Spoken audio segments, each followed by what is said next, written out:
तो डेफिनेशन है a sequence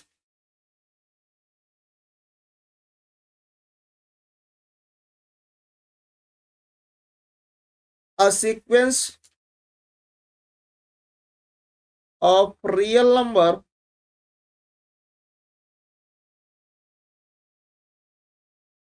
या फिर आर में हम लोग बोल सकते हैं कि real sequence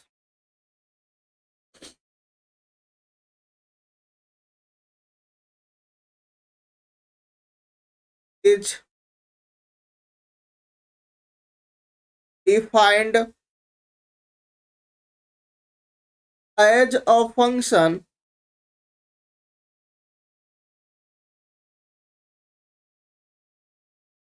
F such that N से आर में where N is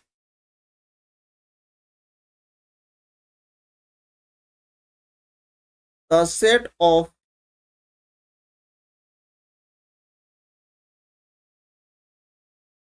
natural numbers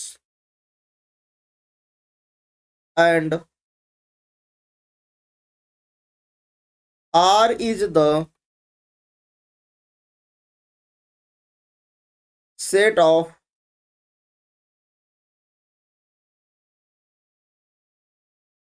real numbers, right? तो हम लोग सीक्वेंस की डेफिनेशन लिखेगा sequence of a real number या फिर हम बोल सकते हैं कि भाई real sequence is defined as a function. यहां पर हम क्या कर रहे हैं, एक फंक्शन डिफाइन कर रहे हैं कहां से, नेचुरल नंबर से आर में। यहाँ पर एन किसको रिप्रेजेंट कर रहा है, सेट ऑफ नेचुरल नंबर को, और आर जो रिप्रेजेंट कर रहा है किसको कर रहा है, सेट ऑफ रियल नंबर को। ठीक है। या फिर हम लोग अगर दूसरी लैंग्वेज में इसको लिखें तो हम ये भी लिख सकते हैं, सिंपल लैंग्वेज अगर हम लोग लेट ये हमारे पास कोई सेट है, कैसा सेट है, हमने लिया नॉन इम्पटी सेट है, और किसका सबसेट है, वो आर का सबसेट है। एक हमने सेट लिया नॉन इम्पटी सेट और वो आर का सबसेट है। Then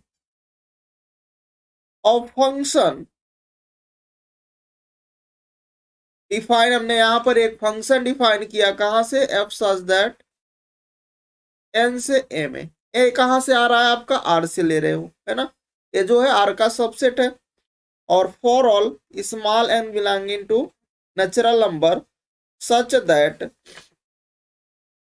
F of n is equal to, यहां पर ए एन है और ए एन कहां से बिलोंग कर रहा है, वो ए से आ रहा है।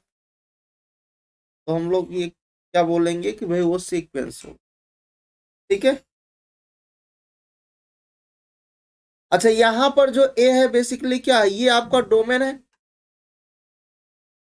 ये आपका डोमेन है, और ए आपका क्या है, यहाँ पर रेंज है। तो जो ए एन है वो कहां से आ रहा है भैया, रेंज से आ रहा है। ठीक है। तो रेंज में अब बात करते हैं कि सर ये जो रेंज में एलिमेंट किस टाइप के आएंगे। तो रेंज ऑफ, अगर हम लोग ए एन की बात करें, रेंज ऑफ ए एन, इसमें जो एलिमेंट आएंगे भाई, एन आपको कहां से लेना है, नेचुरल नंबर से लेना, मतलब 1 2 3 4 इस टाइप से लेना है। जैसे जैसे इनकी डिफरेंट डिफरेंट वैल्यूज आप पुट करते जाओगे वैसे आपको जो रेंज के एलिमेंट होंगे, रेंज सेट के जो एलिमेंट होंगे उसके एलिमेंट आपको मिल जाएंगे कुछ इस तरह से। अगर एन इक्वल टू 1 रखोगे तो भैया ए वन मिलेगा, 2 रखोगे तो ए टू मिलेगा, 3 रखोगे ए थ्री मिलेगा, 4 रखोगे ए फोर मिलेगा। इस तरह से आपको एलिमेंट मिलते जाएंगे। रेंज ए एन जो आपके पास रेंज ऑफ ए एन है, रेंज के जो एलिमेंट होंगे लाइक कुछ इस तरह से होंगे। अच्छा, इसको ए एन को हम लोग इस टाइप से भी डिनोट करते हैं, या फिर हम लोग देखोगे तो ऐसा भी लिखा होता है ए एन, या फिर आपको ऐसा भी लिखा होगा। तो अलग अलग बुक्स में अलग अलग यहाँ पर नोटेशन गिवन है। ठीक है। अच्छा, यहाँ पर जो ए एन है इसी को हम लोग क्या बोलेंगे, सीक्वेंस बोलेंगे।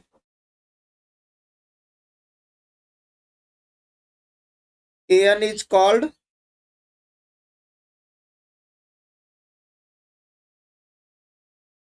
सीक्वेंस। एन को हम लोग क्या बोलेंगे भैया? सीक्वेंस बोलेंगे। और आगे बढ़ते हैं। The expression of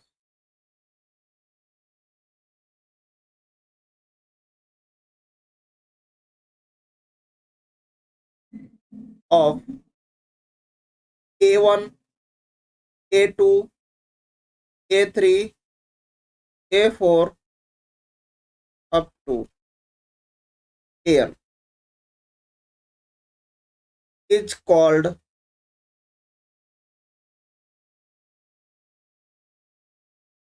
a sequence of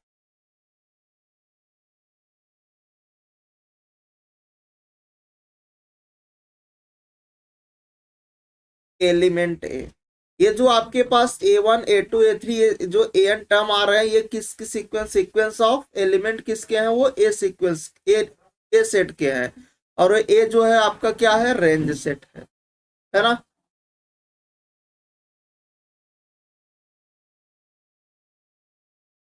next point हम लोग लिखते हैं कि एन को हम लोग क्या बोलेंगे?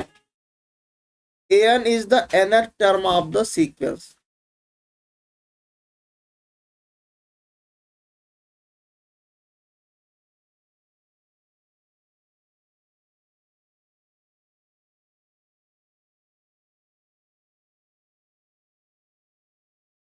एन को हम लोग सीक्वेंस का nth टर्म कहते हैं, ठीक है। अगर हम आपसे बात करें कि number of term of the every sequence क्या होगा, जो एवरी सीक्वेंस के जो नंबर ऑफ टर्म होंगे वो क्या होंगे? काउंटेबल होंगे।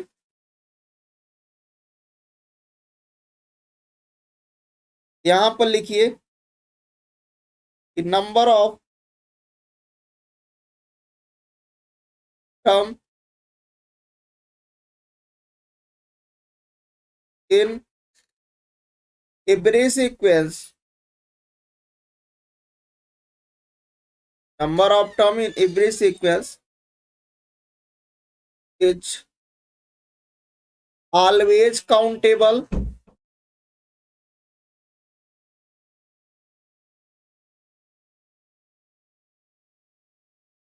range A। number of term is every sequence is always countable range an। an के जो भी रेंज होंगे वो कैसे होंगे? ऑलवेज काउंटेबल होंगे। अच्छा, काउंटेबल में आपके दो टाइप के हो सकते हैं। कौन कौन से हो सकते हैं? एक तो आपके पास फाइनाइट हो सकता है, दूसरा इनफाइनाइट हो सकता है।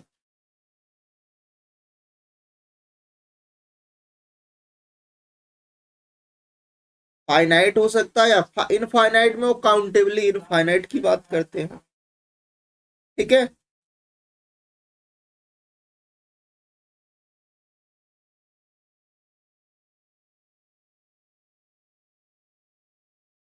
विदाउट ever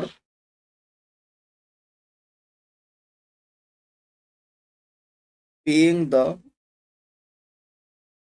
null set, ठीक है। नेक्स्ट पॉइंट की अगर हम लोग बात करें कि the set of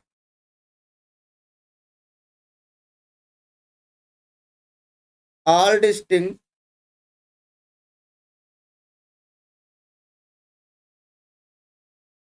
terms of sequence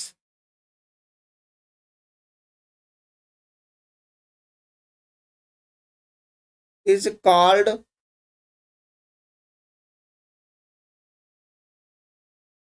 range set। यहां पर हमने क्या पॉइंट लिखा है कि द सेट ऑफ, जो सेट एक आपके पास कोई सेट है, the set of all distinct term of the sequence जो होंगे, सीक्वेंस के जो डिस्टिंक्ट टर्म होंगे वो क्या होंगे? रेंज होंगे। मतलब रेंज सेट जो होगा, अगर आपके पास कोई सीक्वेंस है, ठीक है, तो सीक्वेंस में क्या होगा? आपको सीक्वेंस में को आप इधर उधर नहीं कर सकते हो, अरेंजमेंट सीक्वेंस का आप अरेंजमेंट नहीं कर सकते हो, बट रेंज सेट का आप अरेंजमेंट कर सकते हो, ठीक है। तो अगर वो सेट लिखा है तो कोई भी अगर किसी भी सीक्वेंस को आप सेट में लिखोगे तो जो रिपीट टर्म होंगे उसको आप छोड़ दोगे, उसमें से एक ही को काउंट करोगे ना, सेट में लिखोगे। तो अगर वो सेट वर्ड बोल दिया है तो डिस्टिंक्ट ना भी लिखा जाए तो उसका कोई प्रॉब्लम नहीं है, ठीक है। The set of all distinct terms of the sequence is called range बोले, या फिर उसको हम लोग क्या बोल सकते हैं, रेंज सेट बोल सकते हैं। अच्छा, अब आते हैं एग्जाम्पल्स पर, तब आपको चीजें आसानी से समझ में आएंगी। एक बेसिक सा एग्जाम्पल्स लेते हैं।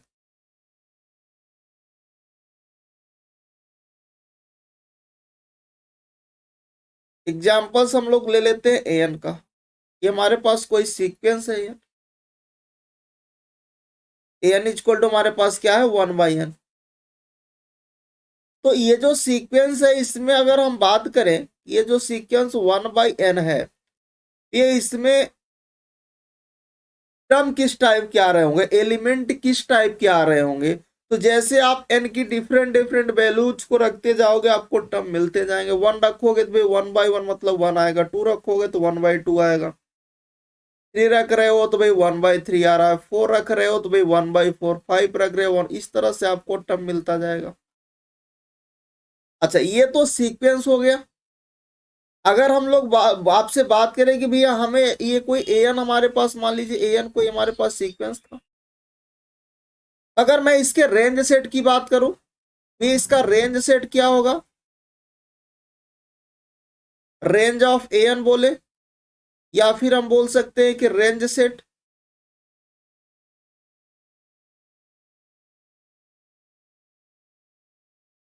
इसके रेंज सेट में क्या आएगा, सेट में हमने बोला जब सेट वर्ड यूज होगा तो जो टर्म वहां पर कई बार रिपीट कर रहे होंगे तो उसको में से हम एक को काउंट करेंगे, बट यहां पर सारे डिफरेंट टर्म है, कोई भी सेम नहीं मिल रहा है, तो मतलब इसके रेंज सेट में पूरा का पूरा आ जाएगा, है ना। तो रेंज सेट में हम ये वाला भी हम लोग लगा सकते हैं। तो देखो यहाँ पर 1, 1/2, 1/3, 1/4, इस तरह से आपको पूरे के पूरे आ जाएंगे। जितने हमारे पास सीक्वेंस के टर्म थे सारे के सारे रेंज सेट में आ जाएंगे, क्योंकि उसमें सेम नहीं है, सब डिस्टिंक्ट है, अलग अलग है, तो पूरा का पूरा रेंज सेट में आ जाएगा, ठीक है। क्योंकि रेंज सेट में रिपीट टर्म नहीं लिखे जाते हैं, ठीक, सारे अलग अलग टर्म होने चाहिए। क्योंकि देखो यहां पर जो मैपिंग होती है सीक्वेंस में, जो हम लोग मैपिंग डिफाइन करते हैं वो मैपिंग हमारे नेचुरल नंबर से आर पर होती है। अगर आपका यहाँ पर क्या है, तो मैं एन से मैपिंग कर रहे हो ना नेचुरल नंबर से, तो नेचुरल नंबर तो काउंटेबल टर्म है, तो आपके रेंज सेट में भी तो काउंटेबल ही आएंगे ना। अब वो अलग बात है, काउंटेबल में काउंटेबली इनफाइनाइट हो सकते हैं, फाइनाइट हो सकते हैं, या फिर काउंटेबली इनफाइनाइट हो सकते हैं। तो यहाँ पर इनफाइनाइट वाली केस है, यहाँ पर इनफाइनाइट वाली केस है, तो यहाँ पर इसका जो रेंज सेट होगा इनफाइनाइट रेंज होगा। ऐसा रेंज होगा भैया, इनफाइनाइट रेंज होगा,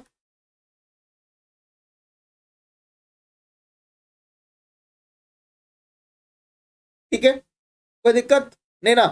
अच्छा, अगर नेक्स्ट एग्जांपल्स की बात करें, मान लो एक हम और एग्जांपल्स ले लेते हैं कि भाई हमारे पास जो सीक्वेंस है एन कुछ इस तरह से है,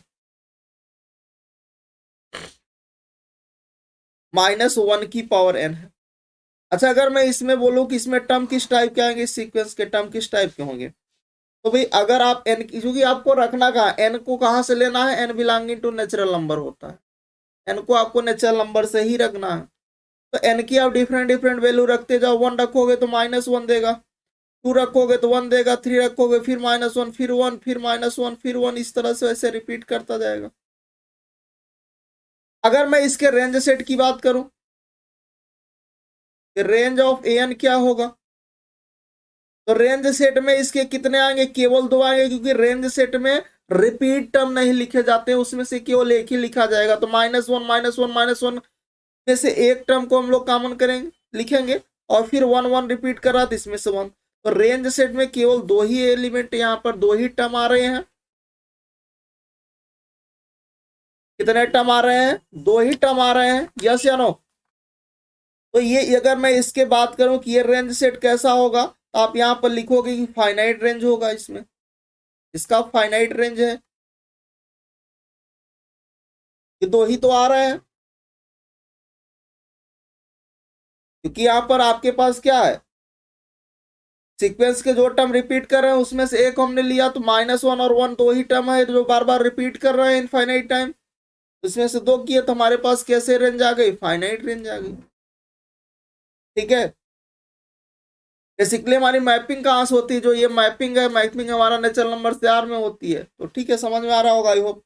चलिए मान लीजिए एक और हम एग्जाम्पल्स ले लेते हैं कि भाई मान लीजिए हमने एग्जाम्पल्स लिया 4 का, जो हमारे पास सीक्वेंस है एन वो 4 है। यहाँ पर 4 का सेंस किससे है, भाई एन की आप डिफरेंट डिफरेंट वैल्यू रखोगे तो इसके सीक्वेंस में सीक्वेंस जो आएगा वो 4 बार बार रिपीट करेगा, ऐसे बार बार वो रिपीट करता जाएगा। यस या नो। तो अगर मैं आपसे बोलूं कि इसका रेंज सेट क्या होगा, चूंकि ये कांस्टेंट सीक्वेंस है, यहां पर अगर मैं रेंज ऑफ एन की बात करूं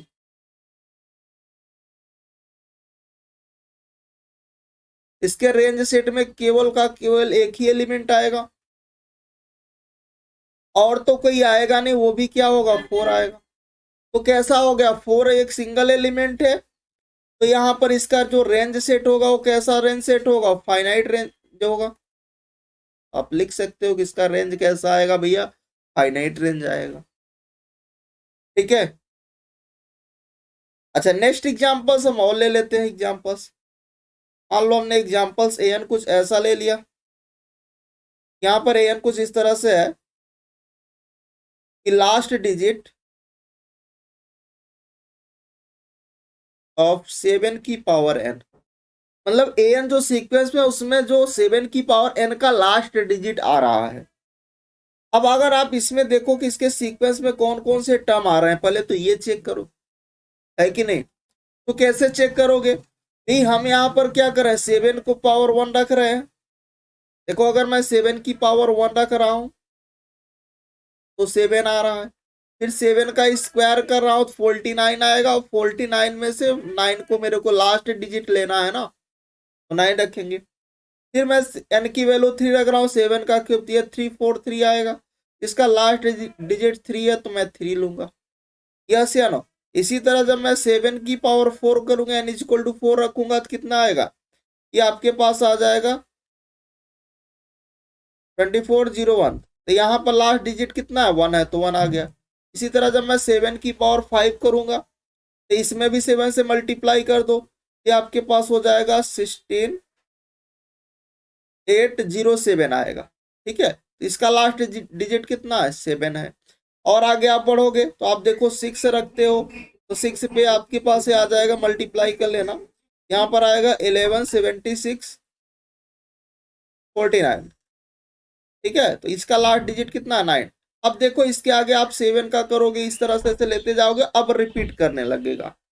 देखो ये 7 आया, फिर 9 आया, फिर 3 आया, फिर 1 आ रहा, फिर 7 आ रहा, फिर 9 आ रहा, अगला क्या आएगा, 3 आएगा, अगला क्या आएगा, फिर 3 आएगा, फिर 1 आएगा,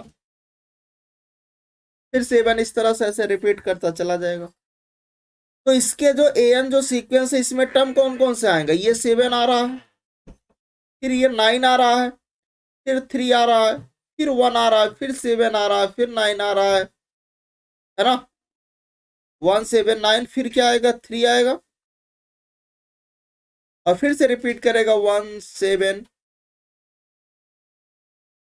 इस तरह से आपका रिपीट करता चला जाएगा।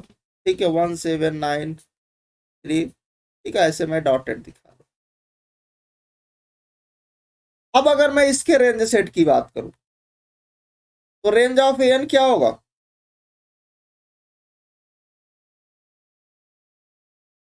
अब देखो रेंज में यहां पर क्या आएगा, जो रिपीट टर्म कर रहे होंगे उसमें से एक को काउंट करेंगे। तो देखो यहां पर एक तो 1 रिपीट कर रही थी, मैंने 1 को ले लिया, 7 9, पहले 7 रिपीट करा, 7 के लिख लो, फिर 9 लिख सकते हो, फिर 3 लिख सकते हो, फिर 1 लिख सकते हो, और तो कोई टर्म नहीं आएगा, फिर से वो रिपीट करने चला शुरू हो गया है ना।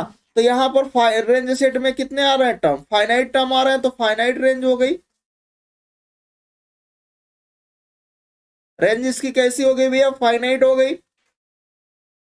अच्छा अभी मैंने आपसे बात किया था कि सीक्वेंस में मैं अरेंजमेंट नहीं कर सकता हूं, बट रेंज सेट में हम अरेंजमेंट कर सकते हैं। मतलब मैं इसको 1 7 1 पहले लिख सकता हूँ, फिर 3 लिख सकता हूँ, फिर 7 लिख सकता हूँ, फिर 9 लिख सकता हूँ। बट सीक्वेंस में हम ऐसा नहीं कर सकते, क्योंकि ये A1 होता है, ये सेकेंड टर्म होती है, थर्ड टर्म, ये फोर्थ टर्म, ये फिफ्थ, इस तरह से टर्म होती है। तो हम सीक्वेंस में नहीं अरेंजमेंट कर सकते, बट रेंज सेट में हम लोग अरेंजमेंट कर सकते हैं। ठीक है, नेक्स्ट एग्जांपल्स पर आते हैं। और अगला एग्जांपल्स हम लोग ले लेते हैं कि एक हमारे पास एन सीक्वेंस कुछ इस तरह से है, 1 plus 1/2 plus 1/3 plus up to 1/n। ठीक है, अब अगर मैं इसके सीक्वेंस को डिफाइन करूं, इसके सीक्वेंस में टर्म कैसे आ रहे होंगे। अगर मैं n को 1 रखता हूं, n को 1 रखूंगा तो केवल एक ही टर्म आएगा। और जब मैं यहाँ पर n को 2 रखूंगा तो इसके दो टर्म आएंगे, एक तो 1 आएगा, दूसरा फिर 1/2 आएगा।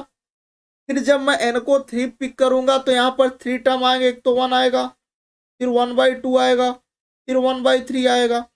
इस तरह से जब मैं लास्ट तक चला जाऊंगा, है ना, तो ऐसे आपको टर्म यहाँ पर मिलती चली जाएंगी। जब मैं मान लीजिए एन रखता हूं, तुम्हारे पास क्या आ जाएगा, ऐसे मैं डॉटेड दिखा सकता हूँ। ठीक है ना, तो अगर मैं इसके रेंज की बात करूं, रेंज ऑफ एन क्या होगा,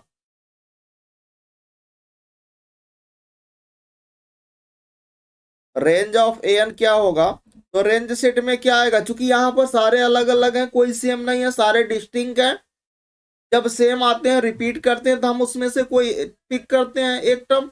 बट यहाँ पर कोई रिपीट नहीं कर रहा है, सारे क्या है, डिस्टिंक्ट है। तो मतलब सारा का सारा जो सीक्वेंस के सारे टर्म है, वो सारे के सारे कहाँ चले आएंगे, रेंज सेट में आ जाएंगे। तो रेंज सेट में पूरा का पूरा आ जाएगा 1, 1 प्लस 1/2, फिर 1 प्लस 1/2, 1/3 अप टू डॉटेड। ठीक है, अच्छा यहाँ पर आपके पास क्या होगा, अब जो कि ये इनफाइनाइट तक चलता जा रहा है, क्योंकि जो मैपिंग होती है वो कहाँ से होती है, फंक्शन हमारा डिफाइन है एन से आर में।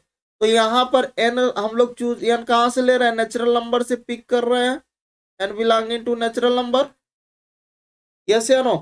तो भैया अगर एन आपका नेचुरल नंबर से बिलोंग कर रहा है,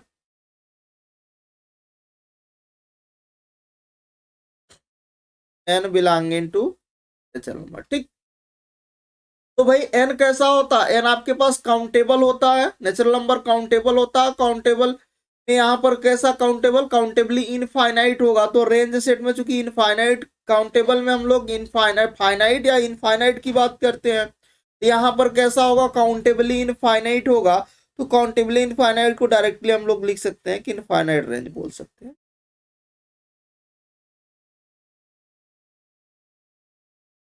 ठीक है ना, आज समझ में आ रही, क्लियर हो रहा है या नहीं। चलिए एक और एग्जांपल्स देख लेते हैं।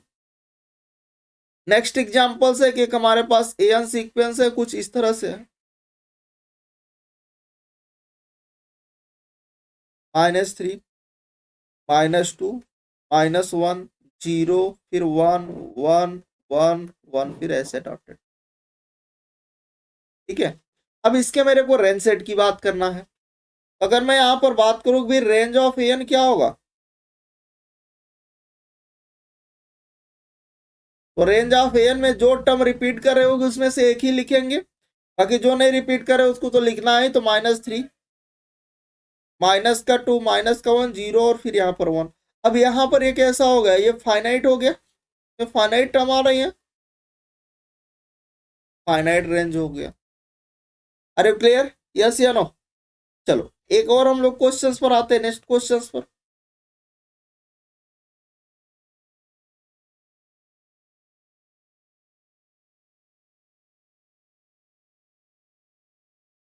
और नेक्स्ट क्वेश्चन से हमारे पास कुछ इस तरह से है, एक हमारे पास सीक्वेंस है और कुछ इस तरह से डिफाइन है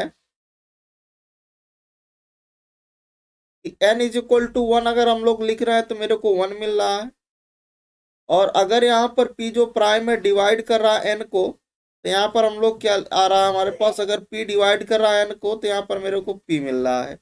ठीक है, यहाँ पर p क्या है, p is the smallest prime.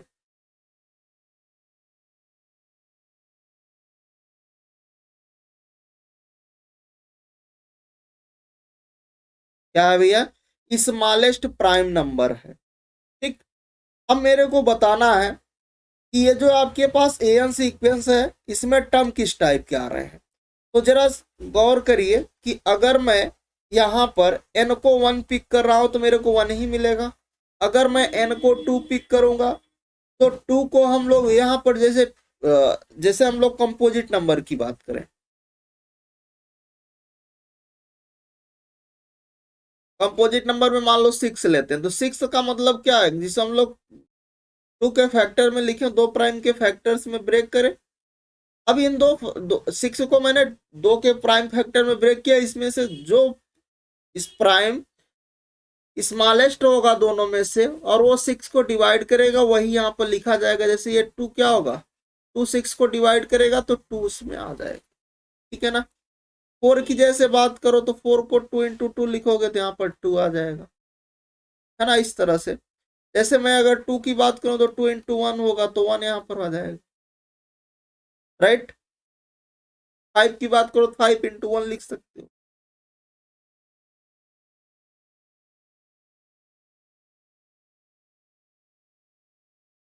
तो इसमें आपके पास सीक्वेंस में टर्म कैसे आएंगे, जब n को 1 रख रहा हूं तो 1 आएगा, 2 रख रहा हूं तो भी मेरे को 1 मिलेगा, 3 लूंगा तो भी मेरे को 3 इंटू 1 करूंगा और इसमें स्मॉलेस्ट प्राइम 1 आ जाएगा तो 1 आएगा, 4 लूंगा तो 4 में मेरे को 2 मिल जाएगा, 5 लूंगा तो फिर से 1 मिल जाएगा, है ना। 5 लूंगा तो क्या होगा, 5 इंटू 1, ये 1 मिल जाएगा, राइट।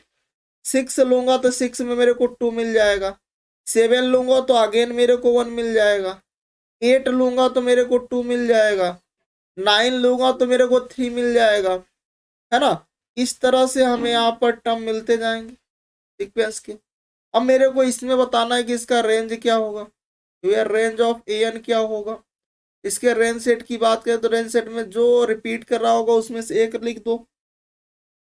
तो यहाँ पर 1 तो रिपीट कर रहा है और बाकी कौन से टर्म आ रहे हैं यहाँ पर सेट में, जो रेंज सेट में आएगा वो क्या आएगा, यहाँ पर पी सच दैट, यहाँ पर क्या है, पी इज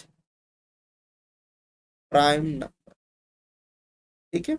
यहाँ पर प्राइम आ रहा है such that P is prime number, union क्या आ रहा है, यहाँ पर 1 आ रहा है, यही तो आएगा।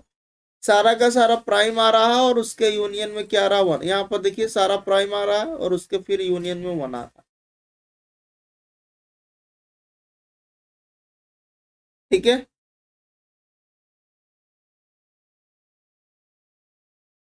और आगे हम लोग बढ़े और आते हैं, अब नेक्स्ट डेफिनेशन हमारे पास आती है कि बाउंडेड सीक्वेंस क्या होगी। तो देखिए बाउंडेड सीक्वेंस पढ़ने से पहले सबसे पहले हम बात करेंगे कि भाई बाउंडेड तभी होगा जब कोई भी sequence bounded above and bounded below दोनों हो। तो सबसे पहले सीखते हैं भैया बाउंडेड एबव कब होगी, फिर देखेंगे कि बाउंडेड बिलो कब होगी, जब दोनों होगी तब तो बाउंडेड सीक्वेंस होगी। तो बाउंडेड सीक्वेंस में सबसे पहला पॉइंट पढ़ेंगे क्या, कि भाई बाउंडेड एबव सीक्वेंस क्या होगी। तो सबसे पहले इसकी डेफिनेशन लिखते हैं बाउंडेड एबव सीक्वेंस की, कि a sequence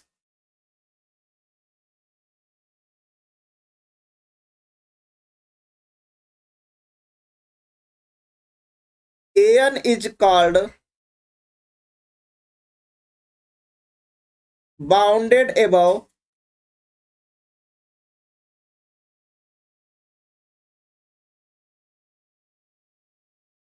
sequence if capital M belonging to R such that an which is less than or equal to capital M for all small n belonging to natural number, and capital M is called as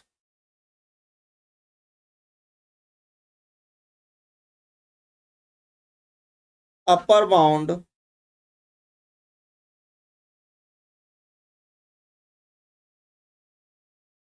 of sequence A।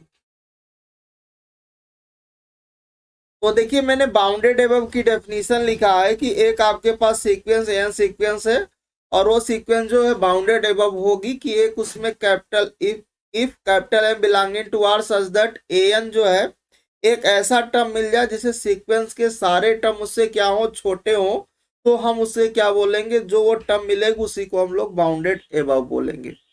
ठीक है। और जो M मिलेगा आपके पास term वो कैसा, उस term को क्या बोलेंगे, अपर बाउंड होगा। वो क्या होगा, अपर बाउंड होगा। ठीक है। अच्छा, इजी अगर हम लोग देखें, इजी वेव में लिखें,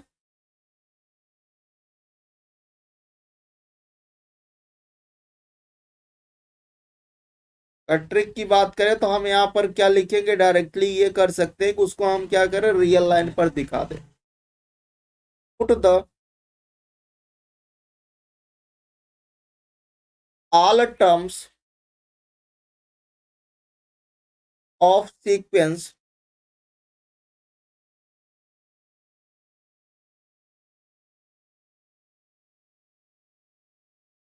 on real line and find the upper bound.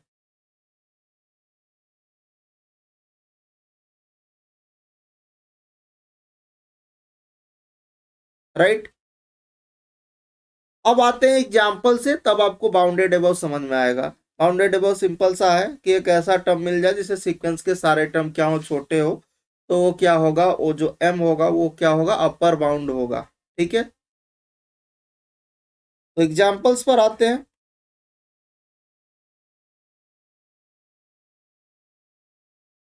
Example से एक हमारे पास ए एन सीक्वेंस है और वो कुछ इस तरह से 1/n है।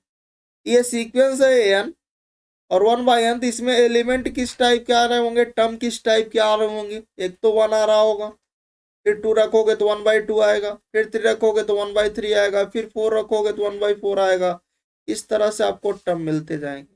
अब ये जो आपके पास टर्म आ रही, इन सारी टर्म को आप क्या करो भैया, रियल लाइन पे दिखा दो। तो हम ऐसा कर सकते हैं कि हमारे पास रियल लाइन है। अब देखो M one is equal M इधर, वन इधर मिलेगा, फिर 1/2 इसके पहले मिल रहा होगा, 1/3 इसके आगे मिल रहा होगा, 1/4 इसके और आगे मिल रहा होगा। इस तरह से आपको आगे टर्म मिलते जाएंगे। तो देखो एक ऐसा टर्म मिल गया जिसे सीक्वेंस के सारे टर्म उस टर्म से छोटे हैं, मतलब यही कैपिटल एम हो गया। एक ऐसा टर्म मिल जाए जिसे सीक्वेंस के सारे टर्म क्या हो, छोटे हो, तो वो क्या होगा, वो सीक्वेंस जो होगी अपर बाउंड होगी, और जो आपके पास वो टर्म एम मिलेगा उसे हम लोग अपर बाउंड बोलेंगे। ठीक है। तो यहां पर जो सीक्वेंस था,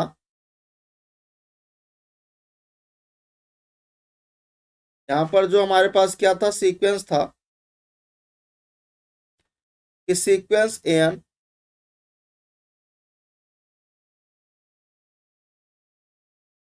हमारे पास क्या था, 1/n था। ये क्या हो गया, इज बाउंडेड एबव हो गया एंड 1 इज द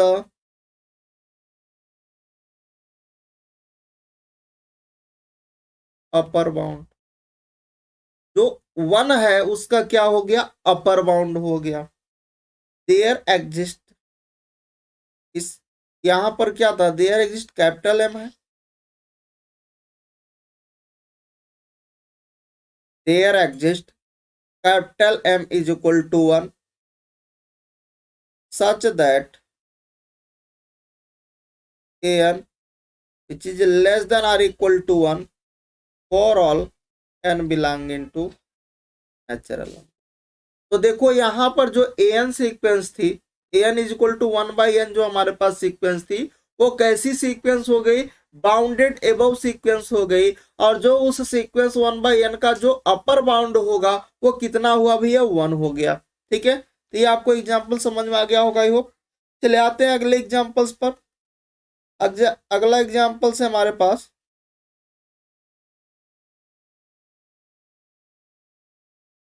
एक हमारे पास ए एन सीक्वेंस है और कुछ इस तरह से है, -1 की पावर है।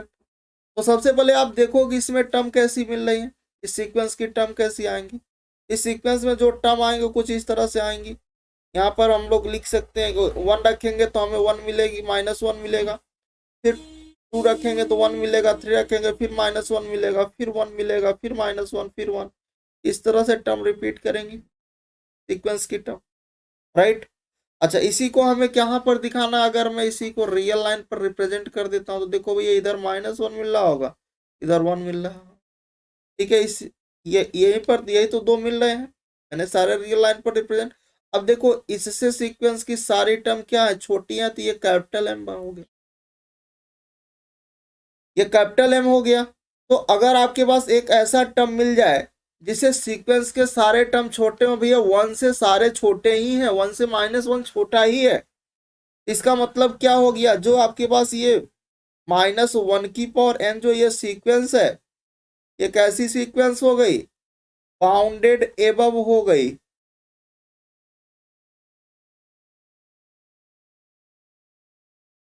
एंड जो 1 होगा यहाँ पर 1 उसका क्या होगा, अपर बाउंड होगा।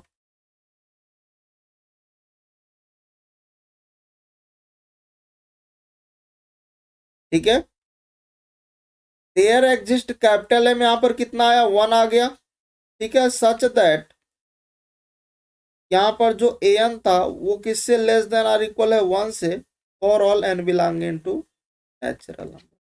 ये समझ में आ गया। यहाँ पर जो -1 की पावर n जो सीक्वेंस है वो कैसी सीक्वेंस हो गई भैया, बाउंडेड एबव सीक्वेंस है। और जो इसका अपर बाउंड है वो कितना है, 1 है। मतलब जो एक ऐसा टर्म मिले जिसे सीक्वेंस की सारी टर्म छोटी हो, और वो जो m टर्म मिलेगा वह उसी टर्म को क्या बोलते हैं, अपर बाउंड बोलते हैं, ठीक। नेक्स्ट एग्जांपल्स हम लोग देख लेते हैं। अगला एग्जांपल से अपने पास कि A N is equal to N जो सीक्वेंस है वो क्या दे एन आ रहा है, ठीक है। इसके बारे में देखते हैं। तो देखो अगर मैं इसमें टर्म देखूं, इसके सीक्वेंस के टर्म किस टाइप के आ रहे हैं, तो यहाँ पर एन की वैल्यू रखते जाओ तो 1 2 3 4 5 6 इस तरह से ऐसे बढ़ते चले जाएगा आगे, राइट। अगर मैं इसको रियल लाइन पे दिखाऊं तो भैया क्या होगा, ये इधर आपके पास 1 आएगा, फिर 2 आ रहा होगा, फिर 3 है, फिर 4 है, फिर 5 है, फिर 6, इस तरह से ऐसे टर्म बढ़ती चली जा रही है। तो एक ऐसा टर्म यहाँ पर क्या मिल पा रहा है जिसे सीक्वेंस में सारे टर्म छोटे हों, तो आगे ये इन्फिनिटी तक चलता जाएगा, क्योंकि एन कहाँ से लेना है, क्योंकि जो मैपिंग होती है सीक्वेंस में वो कहाँ से होती है, फंक्शन जो डिफाइन होता है वो एन से आर में होता है। और एन हमारे पास कहाँ से चूज करना होता है, नेचुरल नंबर से। नेचुरल नंबर एन कैसा होता है, इन्फिनिट होता है, काउंटेबल इन्फिनिट, है ना, काउंट। तो यहाँ पर वो क्या आएगा, इनफाइनाइट तक बढ़ता जाएगा। तो ऐसा कहीं पर ये फिक्स ही नहीं हो रहा है, रुक ही नहीं रहा है। ऐसा हमें एक कोई टर्म मिल जाए जिससे सीक्वेंस के सारे टर्म छोटे हों, तो यहाँ पर जब हम ऐसा नहीं एग्जिस्ट करा पा रहे हैं तो यहाँ पर क्या लिखेंगे कि there doesn't exist, there doesn't exist capital M belonging to R such that an which is less than or equal to capital M for all n belonging to natural number, which imply जो n sequence है is not bounded, not bounded above sequence, ठीक है, वो bounded above sequence नहीं हो, ठीक है ना। चलो भाई आगे आ जाते हैं नेक्स्ट एग्जांपल्स पर। मान लो यहीं पर नेगेटिव आ जाए, कुछ ऐसा आ जाए,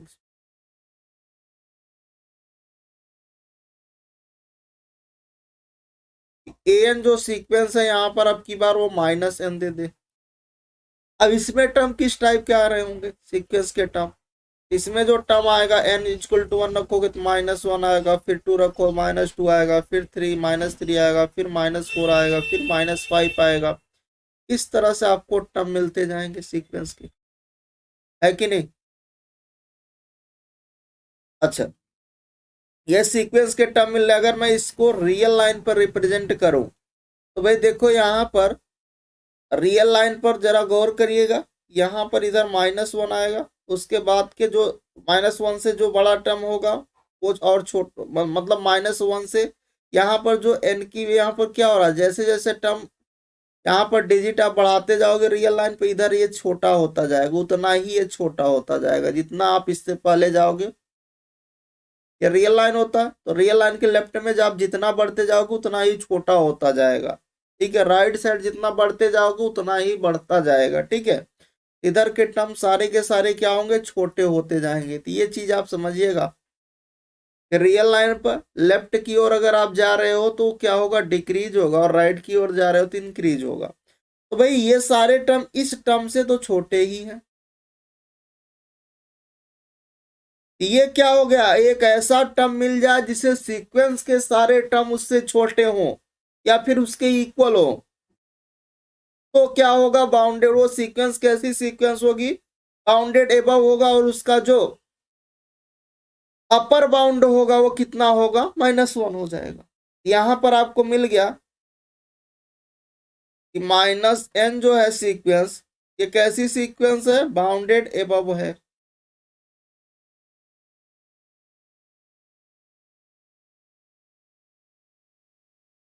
ठीक है, एंड यहां पर जो इसका क्या आ रहा है, अपर बाउंड, वो कितना आ रहा है अपर बाउंड, वो आपके पास मिल रहा है -1, ठीक है ना। कि there exist capital M is equal to -1 such that an which is less than or equal to -1 for all n belonging to natural number। ठीक, एक और हम लोग बेसिक सा एग्जांपल्स देख लेते हैं। आपको इन्हीं एग्जांपल्स में से ही सोचना होगा जब आप क्वेश्चन कर रहे हो, ठीक है, और आपका डेफिनेटली हो जाएगा। देखो यहाँ पर नेक्स्ट क्वेश्चन से कि हमारे पास सीक्वेंस an है और कुछ इस तरह से सीक्वेंस डिफाइंड है -1 की पावर n बाई n। तो सबसे पहले देखो कि सीक्वेंस में टर्म किस टाइप की आ रही है। अगर इसको आप टर्म देखो तो 1 रखोगे तो यहाँ पर -1 आएगा, 2 रखोगे तो 1/2 दे देगा, 3 रखोगे तो -1/3 आ जाएगा, 4 रखोगे तो +1/4 आएगा, 5 रखोगे तो -1/5 आएगा, 6 रखोगे तो 1/6 आएगा। इस तरह से टर्म आपको मिलता चला जाएगा। अच्छा, अगर इसको रियल लाइन पर रिप्रेजेंट करें, ये मान लो हमारे पास रियल लाइन है और यहाँ पर प्लस वाला भी आ रहा है, माइनस वाला भी आ रहा है, ठीक है। तो देखो यहाँ पर सबसे यहाँ पर क्या 1/2 है, तो 1/2 इधर मैं लिख रहा हूँ। फिर 1/4 कहाँ मिलेगा, उससे पहले मिलेगा, 1/4 इधर आ रहा होगा, 1/6 उससे भी पहले मिल रहा होगा, ठीक है। मतलब इधर ऐसे बढ़ता जा रहा है। फिर इधर देखो, इधर -1 मिल रहा है, ठीक है। और -1 से बड़ा टर्म कौन सा होगा, माइनस का 1/3 होगा। -1/3 से बड़ा कौन होगा, जितना आप राइट साइड आओगे उतने टर्म बढ़ते जाएंगे, उसकी वैल्यू बढ़ती जाएगी। माइनस का 1/5 आ रहा है, मतलब इधर ऐसे है कि नहीं। अब आप देखो इसमें से ये बताओ कि हमें एक ऐसा टर्म मिल जाए, एक ऐसा टर्म मिल जाए जिसे सीक्वेंस के सारे टर्म क्या हो, उससे छोटे हों या फिर उसके इक्वल हो, वो क्या हो जाता है, वो सीक्वेंस जो होगी कैसी सीक्वेंस हो जाएगी, बाउंडेड एबव सीक्वेंस हो जाएगी। ये भी आपके पास इंप्लाई करेगा it is also bounded above sequence and 1/2 is upper bound, ठीक है। यहाँ पर जो 1/2 होगा वो क्या होगा, अपर बाउंड होगा सीक्वेंस का, ठीक है। आई होप आपको बाउंडेड एबव समझ में आ गया होगा। अब हम लोग थोड़ा सा और आगे बढ़ने की कोशिश करते हैं और आते हैं हम लोग बाउंडेड बिलो सीक्वेंस कब बोलेंगे। बाउंडेड एबव आपने देख लिया, अगला पॉइंट आता है कि भाई बाउंडेड बिलो सीक्वेंस कब बोलेंगे। तो सबसे पहले इसके भी डेफिनेशन लिखेंगे। A sequence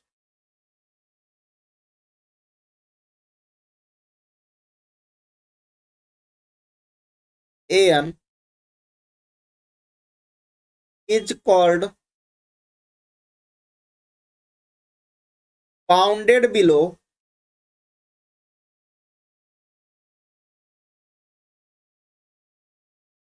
sequence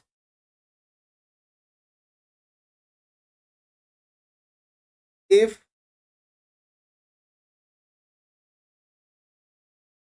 there is a real number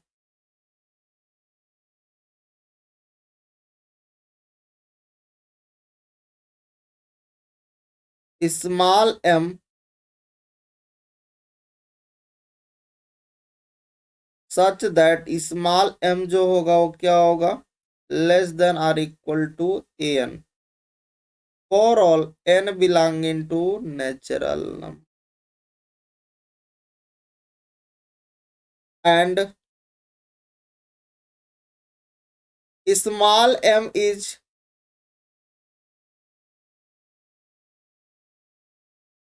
called as lower bound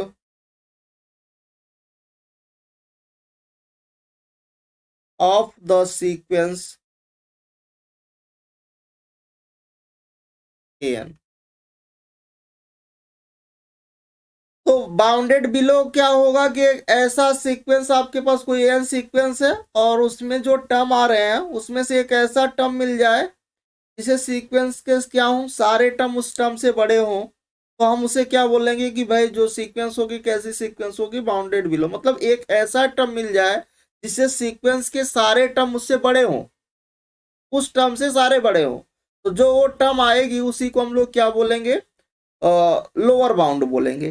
ठीक है, अब इसको भी हम लोग एग्जाम्पल से आसानी से समझ सकते हैं। एक बेसिक सा एग्जाम्पल्स देख लेते हैं। अभी जो हमने बाउंडेड एबव में देखा, सेम एग्जांपल्स यहाँ पर भी रिपीट करते हैं। एक हमारे पास कोई एन सीक्वेंस है और वो कुछ इस तरह से डिफाइन है, 1/n आ रहा सीक्वेंस के टर्म। तो यहाँ पर इसमें जो सीक्वेंस के टर्म किस टाइप के आएंगे भैया, 1 आएगा, 1/2 आएगा, फिर 3 रखोगे तो 1/3 आएगा, 4 रखोगे तो 1/4 आएगा, 5 रखोगे तो 1/5 आएगा। इस तरह से इसमें टर्म आते जाएंगे इसमें सीक्वेंस के, है ना। तो अगर मैं इसको रियल लाइन पर रिप्रेजेंट करूँ तो ये आपके पास क्या होगा, इधर 1 होगा, इधर 1/2 होगा, उसके पहले 1/3 आ रहा होगा, उसके पहले 1/4 आ रहा होगा, उसके पहले 1/5 आ रहा होगा, ऐसे आगे बढ़ता जा रहा होगा। लास्ट में लिमिट टेंडिंग टू इन्फिनिटी पर इधर कहीं जीरो भी आ रहा होगा, इधर क्या आ रहा होगा, जीरो आ रहा होगा।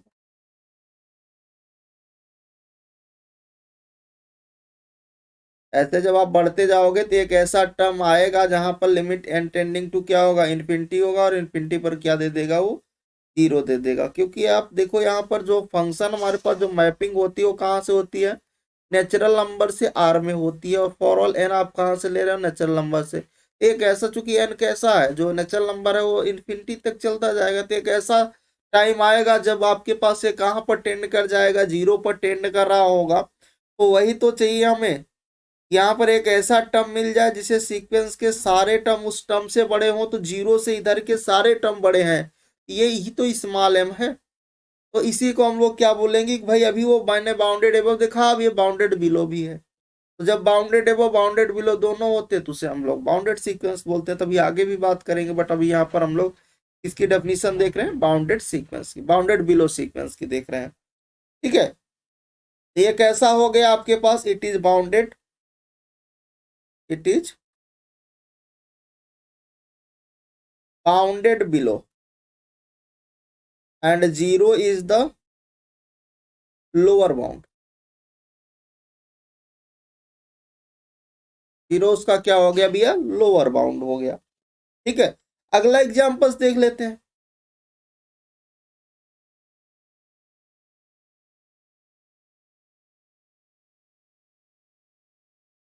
तो अगर हम लोग अगले एग्जांपल्स पर आए,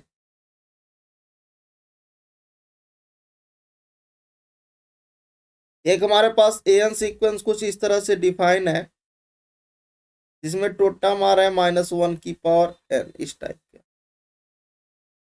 तो अगर मैं इस सीक्वेंस में टर्म किस टाइप के आ रहे हैं सेट, तो सीक्वेंस हमारे पास इस तरह से डिफाइन है, और इसमें टर्म किस टाइप के आ रहे होंगे, एलिमेंट कैसे आ रहे होंगे। तो 1 रख रहे हो तो -1 बन रहा है, 2 रख रहे हो तो 1 बन रहा है, 3 रख रहे हो तो -1 बन रहा है। फिर 4 पर जैसे आप 8 नंबर रख रहे हो तो हमें -1 दे रहा है, इवन नंबर रख रहे हो तो 1 दे रहा है, फिर -1 फिर 1, इस तरह से ऐसे टर्म आपको मिलता जाएगा। अच्छा, अगर मैं इसको रियल लाइन पर रिप्रेजेंट करूं तो देखो भैया ये -1 है, इधर +1 है, और एक ऐसा टर्म मिल जाए जिसे सीक्वेंस के सारे टर्म उससे बड़े हों, तो ये भैया एक ऐसा टर्म स्मॉल m मिल गया ना, जिसे सीक्वेंस के सारे टर्म इस टर्म से बड़े हैं, तो ये भी क्या हो जाएगा, इट इज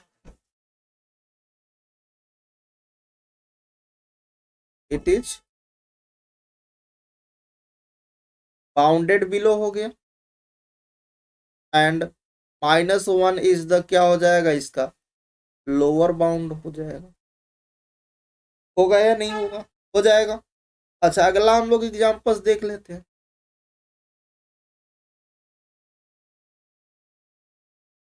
एक हमारे पास सीक्वेंस एन है, कुछ इस तरह से डिफाइन है, ठीक है, सीक्वेंस ऑफ एन है। अब इसमें टर्म किस टाइप का आ रहे होंगे, 1 आ रहा होगा, 2 आ रहा होगा, 3 आ रहा होगा, 4, जैसे आप वैल्यू एन की वैल्यू बढ़ाते जाओगे वैसे टर्म आपके डिफरेंट डिफरेंट टर्म मिलते जाएंगे, है ना। तो भैया अगर मैं इसको रियल लाइन पर रिप्रेजेंट करूं तो क्या होगा, इधर 1 आएगा, इधर 2 आएगा, इधर 3 आ रहा है, 4 आ रहा है, 5 आ रहा है, इस तरह से आगे बढ़ता जाएगा। अब एक ऐसा टर्म मिल जाए जिसे सीक्वेंस के सारे टर्म उससे बड़े हों, तो क्या हो जाएगा, ये बाउंडेड बिलो हो जाएगा, ये भी क्या हो जाएगा, इट इज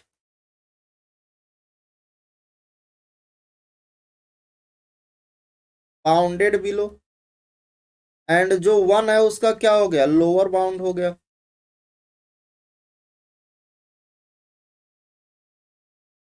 यस या नो। अच्छा, एक और एग्जांपल्स देख लेते हैं इसी में, क्योंकि एग्जाम्पल से ही आपके डाउट क्लियर हो जाएंगे, ठीक है। आप सोच सकते हो, फिर आप सोचने लगोगे धीरे धीरे कि आपके पास यहाँ पर एक आपके पास एन सीक्वेंस और कुछ इस तरह से एक -n आ रहा है। अब क्या ये बाउंडेड बिलो होगी या नहीं, आपको देखना है। तो इस जो सीक्वेंस है -n, इसमें टर्म किस टाइप के आएंगे भैया, -1 आएगा, -2 आएगा, -3 आएगा, -4 आ रहा होगा, -5 आ रहा होगा, इस तरह से इसमें टर्म आ रही होंगी, है कि नहीं। अच्छा, अगर आप इसको रियल लाइन पर दिखाओ तो भैया जैसे जैसे लेफ्ट में रियल लाइन पर आते हो वैसे वैल्यू छोटी हो जाती, -2, -3, -4, -5, इस तरह से बढ़ते जाओगे। तो ऐसा आपको कोई भी टर्म यहाँ पर, क्योंकि ये रुकेगा ही नहीं, इन्फिनिटी तक, -इन्फिनिटी तक चलता चला जाएगा, है ना। तो देयर डजन एग्जिस्ट, यहाँ पर एग्जिस्ट ही नहीं करेगा। Small m belonging to R such that small m which is less than or equal to n for all n belonging to natural number। मतलब यहाँ पर आपके पास ये बाउंडेड अबव नहीं होगा, ओ सॉरी बाउंडेड बिलो नहीं होगा, इट इज नॉट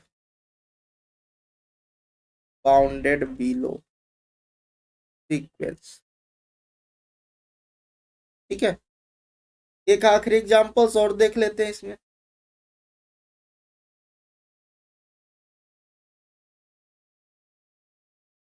सीक्वेंस कुछ इस तरह से एन है, और इस तरह से डिफाइन है -1 की पावर n बाई n आ रहा, ठीक है। अब इसमें जो टर्म आएंगे भाई, n की वैल्यू 1 रखोगे तो यहाँ पर -1 देगा, 2 रखोगे तो प्लस का 1/2 देगा, 3 रखोगे तो माइनस का 1/3, 4 रखोगे तो 1/4, 5 रखोगे माइनस का 1/5, मतलब 8 टर्म रखोगे नेगेटिव में आएगा, इवन रखोगे तो पॉजिटिव में आएगा। इस तरह से आपको ऐसे टर्म मिलते जाएंगे। अब इसको अगर आप रियल लाइन पर रिप्रेजेंट करो तो भाई देखो यहाँ पर 1 भी आ रहा है, 1 तो आ नहीं रहा, -1 आ रहा है, तो -1 देखो इधर कहीं मिलेगा। फिर -1 से जैसे आप राइट की ओर बढ़ोगे टर्म आपकी क्या होती जाएंगी, बढ़ती जाएंगी। इधर ये क्या होगा, -1/3 इससे बड़ा होगा, और -1/5 इससे भी बड़ा होगा। फिर इधर ऐसे आप आगे बढ़ रहे हो और इधर आपके पास 1/2 है। 1/2 से पहले क्या मिलेगा, उससे छोटा।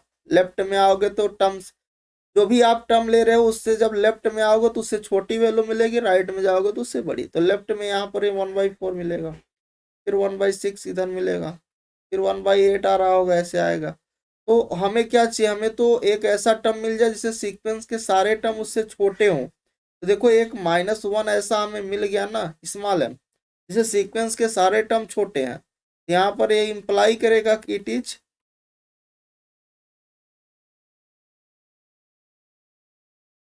Bounded below and -1 is the lower bound. Yes या नो, -1 उसका क्या हो जाएगा, लोअर बाउंड हो जाएगा। अब आता है हमारे पास नेक्स्ट की बाउंडेड सीक्वेंस क्या होगा। अभी मैंने बाउंडेड सीक्वेंस होने के लिए दो चीज चाहिए होता है कि कोई भी सीक्वेंस अगर वो बाउंडेड एबव को हो और बाउंडेड बिलो हो, बाउंडेड एबव बाउंडेड बिलो दोनों हो, तो उस सीक्वेंस को हम लोग बाउंडेड सीक्वेंस कहते हैं। तो हमने बाउंडेड एबव भी बता दिया, बाउंडेड बिलो भी बता दिया। अब डेफिनेशन, मेन डेफिनेशन लिखते हैं कि भाई बाउंडेड सीक्वेंस क्या होगी।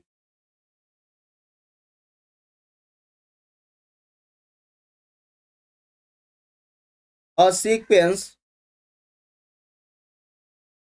an is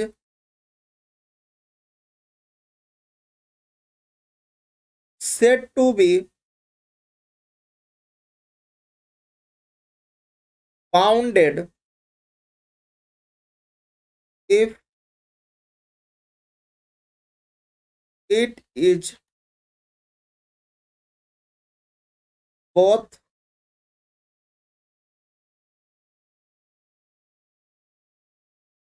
bounded above as well as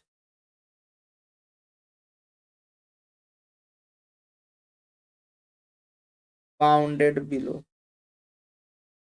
bounded sequence क्या होगी, जो सीक्वेंस बाउंडेड एबव के साथ साथ बाउंडेड बिलो भी हो, तो उस सीक्वेंस को हम लोग क्या बोलेंगे, बाउंडेड सीक्वेंस बोलेंगे। अब इसको हम लोग सिंपली डेफिनेशन देख लिए, आते ही एग्जांपल्स पर।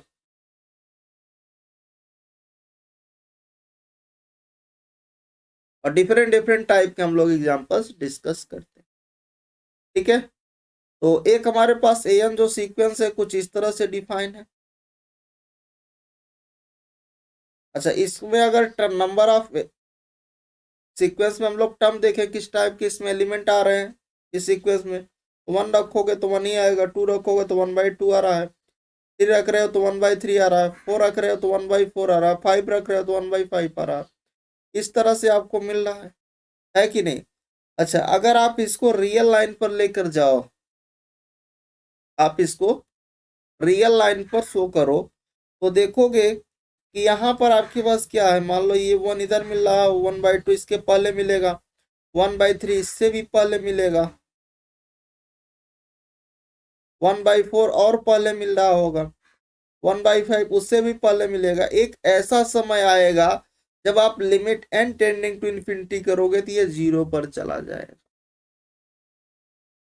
क्योंकि n आप कहाँ से ले रहे हो, जो आपकी फंक्शन की जो मैपिंग डिफाइन है वो कहाँ से है, n से r में है। और n आप कहाँ से चूज करते हो, नेचुरल नंबर से।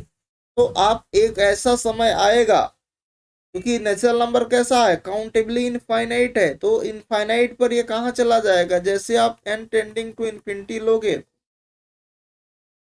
देन जो आपके पास ये 1/n है वो टेंड कर जाएगा कहाँ, 0 पर। एक ऐसा समय आएगा जब ये कहाँ चला जाएगा, 0 पर टेंड कर जाएगा। तो अब देखो यहाँ पर एक ऐसा टर्म मिल जाए जिससे सीक्वेंस की सारी टर्म उससे बड़ी हो, एक ऐसा टर्म मिल जाए जिससे सीक्वेंस की सारी टर्म बड़ी हो, तो उसे हम लोग बाउंडेड बिलो सीक्वेंस कहते हैं। एक देखो 0 मिल गया, तो 0 से सारे टर्म बड़े हैं, और एक ऐसा टर्म मिल जाए जिसे सीक्वेंस के सारे टर्म छोटे हों, देखो एक कैपिटल M मिल गया। तो अगर सीक्वेंस के सारे टर्म उससे क्या हो, छोटे हो, तो क्या हो जाएगा, बाउंडेड एबव हो जाएगा, ठीक है। तो जो sequence bounded above bounded below दोनों होती है, तो उस सीक्वेंस को हम लोग क्या बोलते हैं भैया, बाउंडेड सीक्वेंस बोलते हैं। तो ये कैसा है, ये बाउंडेड अबव भी है, बाउंडेड बिलो भी है, it is called as bounded sequence.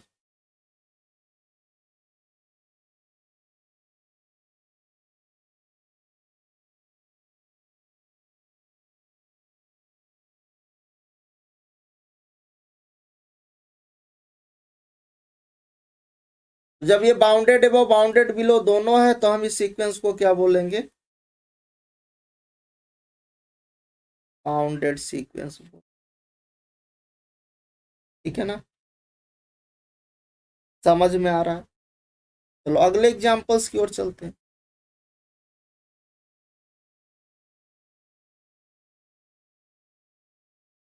Next examples है, एक हमारे पास सीक्वेंस एन है, कुछ इस तरह से डिफाइन है कि -1 की पावर n आ रहा है।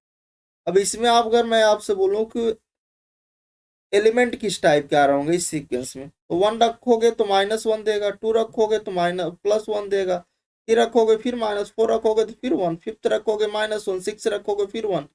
इस तरह से आपको क्या हो रहा है, रिपीट कर रहा है कि नहीं। तो अगर आप इसको रियल लाइन पर देखो तो सिंपल सा आप ऐसा देख सकते हो, इधर -1 इधर +1। अब देखो ये क्या होगा, एक ऐसा टर्म मिल जाए जिसे सीक्वेंस के सारे टर्म छोटे हों तो ये कैपिटल एम मिल गया, एक ऐसा टर्म मिल जाए जिसे सीक्वेंस के सारे टर्म बड़े हों, ये स्मॉल एम मिल गया।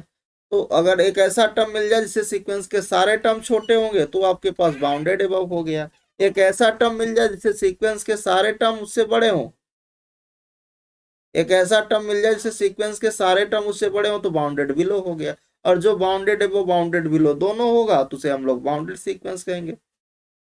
ये क्या हो गया, it is bounded above and bounded below. तो जो बाउंडेड अबव बाउंडेड बिलो दोनों होगा तो it is called as bounded sequence. हम उसको क्या बोलेंगे कि भैया वो बाउंडेड सीक्वेंस हो गया। अगला एग्जांपल देख लो,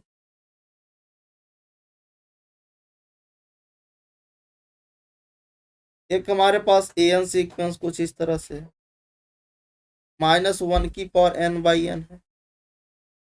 ठीक है, अब इसमें अगर मैं आपसे बात करूं कि इसमें टर्म किस टाइप के आ रहे होंगे, एलिमेंट किस टाइप के बनने होंगे, तो 1 रखोगे तो -1 ही आएगा, 2 रखोगे तो 1/2 आएगा, 3 रख रहे हो तो -1/3 आ रहा है, 4 रख रहे हो तो 1/4 आ रहा है, 5 रख रहे हो तो -1/6 रख रहे हो तो 1/6। इस तरह से इसमें एलिमेंट आ रहे हैं इस सीक्वेंस में, है कि नहीं। अब अगर आप इसको रियल लाइन पर रिप्रेजेंट करो तो भाई देखो यहाँ पर ये आपके पास ये 1/2 है, उससे पहले 1/4 आएगा, और उससे पहले 1/6 आएगा, ऐसे इधर की ओर ये बढ़ता जाएगा। जैसे 1/2 मतलब उसके जितने जो भी टर्म आप यहाँ पर नोट कर रहे हो रियल लाइन पर, उससे अगर लेफ्ट में जा रहे हो तो टर्म छोटी मिलेंगी, राइट में आ रहे हो तो उससे टर्म बड़ी होंगी। देखो यहाँ पर ये -1 है, ठीक है, -1 से बड़ी टर्म क्या होगी, जैसे राइट में आओगे उससे बड़ी टर्म तो यहाँ पर -1/3 होगी, इससे भी बड़ी -1/5, उससे भी बड़ी, और आगे ऐसे मिलती जाएंगी, तो ऐसे आ रहा। तो एक ऐसा टर्म मिल जाए जिससे सीक्वेंस की सारी टर्म उससे छोटी हो तो क्या हो गई, बाउंडेड अबव हो गया। एक ऐसा टर्म मिल जाए जिससे सीक्वेंस की सारी टर्म उससे बड़ी हो, इसे हम लोग क्या बोलेंगे, बाउंडेड बिलो हो गया। तो जो बाउंडेड अबव और बाउंडेड बिलो दोनों होगा तो उसे हम लोग बाउंडेड सीक्वेंस बोलेंगे। It is bounded above and bounded below. तो जब ये दोनों है बाउंडेड अबव बाउंडेड बिलो तो इसे हम लोग क्या बोलेंगे कि भैया ये बाउंडेड सीक्वेंस हो गई। ठीक है ना, किसी को डाउट यहाँ तक तो नहीं होना चाहिए। चलिए आते हैं हम लोग अगले क्वेश्चंस पर, नेक्स्ट एग्जांपल्स पर।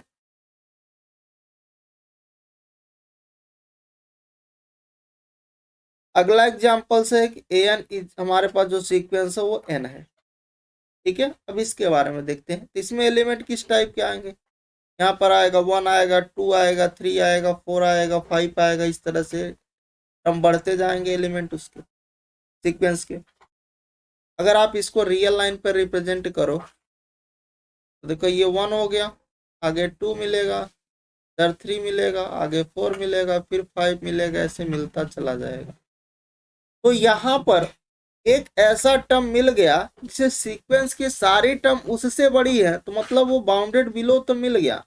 क्या ऐसा कोई टर्म मिल रहा है जिसे सारे छोटे हो, तो यहाँ पर ये इन्फिनिटी तक चला जा रहा है, ऐसा कोई भी टर्म नहीं मिल पा रहा है, तो ये आपके पास क्या हो जाएगा, बाउंडेड बिलो तो होगा बट एबव नहीं होगा। तो यहाँ पर आपके पास वो बाउंडेड बिलो है बट नॉट बाउंडेड एबव। ठीक है, तो आप लिख दीजिए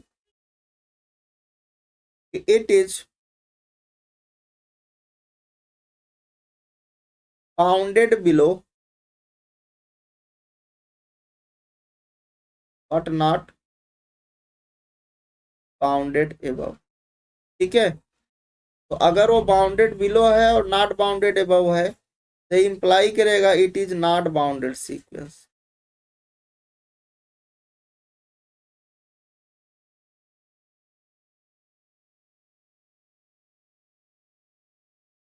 वो बाउंडेड सीक्वेंस नहीं होगा, तो हम लोग उसको नॉट बाउंडेड सीक्वेंस को अनबाउंडेड भी बोल सकते हैं। जो सीक्वेंस बाउंडेड नहीं होगी उसे हम लोग अनबाउंडेड सीक्वेंस भी बोल सकते हैं। अगला एग्जांपल्स लिख लेते हैं।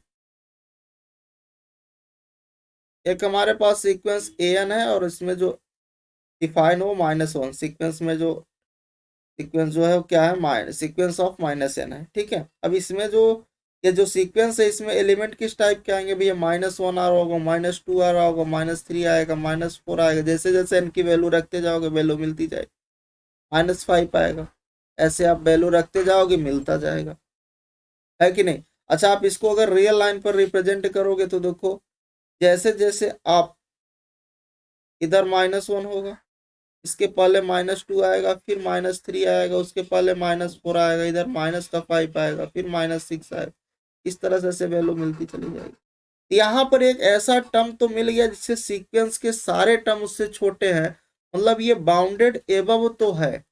तो क्या यहाँ पर ऐसा कोई टर्म मिल पा रहा है इधर जिससे सीक्वेंस के सारे टर्म उससे बड़े हो, तो नहीं मिल पा रहा, मतलब ये बाउंडेड एबव है बट बिलो नहीं है। तो यहाँ पर हम लोग लिख सकते हैं कि it is bounded above but not bounded below. तो अगर वो बाउंडेड एबव है बिलो नहीं है तो इसे हम लोग क्या बोलेंगे, not bounded, not bounded sequence. या फिर हम लोग इसको ये भी लिख सकते हैं this is the unbounded sequence.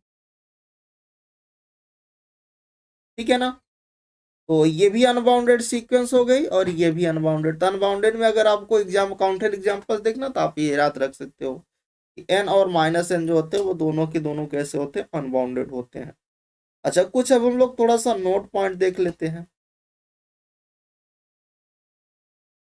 अच्छा, अगर आपके पास एक चीज हम यहाँ पर और इंक्लूड कर सकते हैं, अगर कोई भी सीक्वेंस बाउंडेड एबव है बट बाउंडेड बिलो नहीं है तो उसे हम लोग क्या बोलेंगे, अनबाउंडेड सीक्वेंस भी बोल सकते हैं। ठीक है, और यहाँ पर बाउंडेड एबव है तो अपर बाउंड भी हम लोग इसको बोल सकते हैं। इसका अगर बाउंडेड एबव का सेंस किससे है, अपर बाउंड का, और बाउंडेड बिलो का किससे होता है, लोअर बाउंड से। ठीक है, तो अभी इस पर एक नोट पॉइंट यहाँ पर नोट कर देते हैं।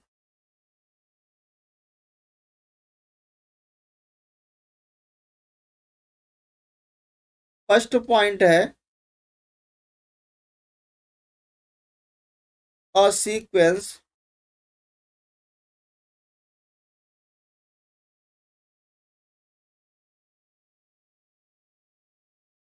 is said to be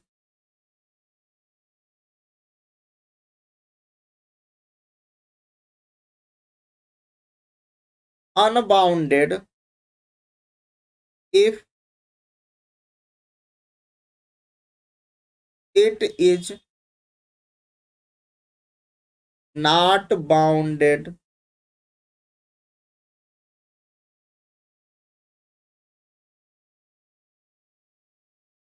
किसी भी सीक्वेंस को अनबाउंडेड सीक्वेंस बोलेंगे जब वो सीक्वेंस कैसी हो, नॉट बाउंडेड हो।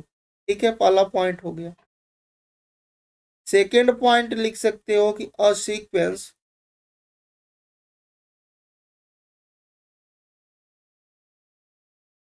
Is said to be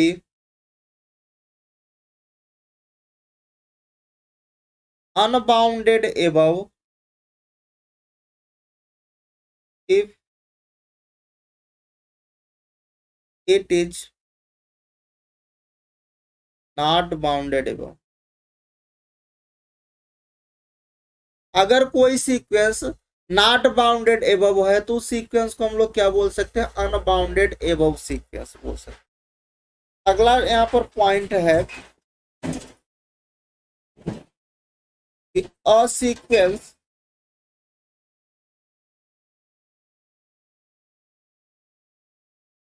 next point हम लोग देख सकते हैं, a sequence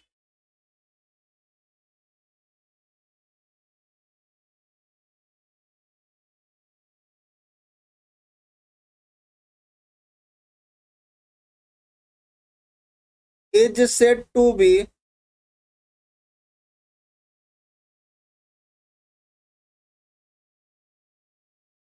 unbounded below if it is not bounded below. अगर कोई भी सीक्वेंस नॉट बाउंडेड बिलो है तो सीक्वेंस को हम लोग क्या बोलेंगे, अनबाउंडेड बिलो सीक्वेंस बोलेंगे।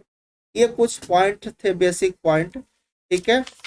अब हम लोग आते हैं कुछ और एग्जांपल्स पर। यहाँ पर और एग्जांपल्स नोट करते हैं। एग्जांपल्स है कि आपके पास एक सीक्वेंस ए एन कुछ इस तरह से है कि 2 की पावर एन, ठीक है। तो इस सीक्वेंस में एलिमेंट किस टाइप के आ रहे होंगे, तो 1 रखोगे n की वैल्यू 1 रखोगे तो 2 आएगा, 2 रखोगे तो 2 का स्क्वायर आएगा, 3 रखोगे 2 का क्यूब आएगा, 4 रखोगे 2 की पावर 4 आएगा। फिर इस तरह से ऐसे मिलता चला जाए।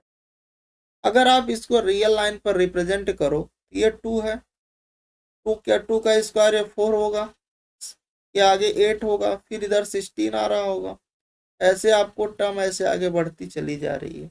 अब बताना है कि ये जो सीक्वेंस है ये बाउंडेड सीक्वेंस होगी या नहीं होगी। तो आप बाउंडेड होने के लिए बाउंडेड एबव भी होना चाहिए, उसके साथ साथ बाउंडेड बिलो भी होना चाहिए। तो भाई यहाँ पर एक ऐसा टर्म मिल जाए जिससे सीक्वेंस के सारे टर्म उससे बड़े हों, तो उस टर्म को हम लोग क्या बोलते हैं, लोअर बाउंड बोलते हैं, मतलब बाउंडेड बिलो सीक्वेंस बोलते हैं, ठीक है। अब आगे ऐसा कोई भी टर्म नहीं मिलेगा, क्योंकि ये आगे ऐसे बढ़ाते जाओगे तो ये 2 आगे चल के इन्फिनिटी तक चलता चला जाएगा।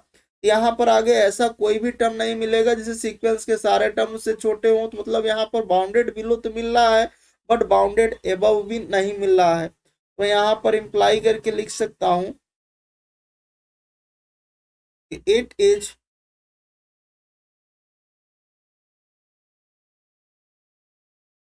Bounded below but not bounded above. अच्छा, कोई भी सीक्वेंस बाउंडेड बिलो होगी बट नॉट बाउंडेड एबव होगी तो हम यहाँ पर क्या बोलेंगे, which imply this is not bounded.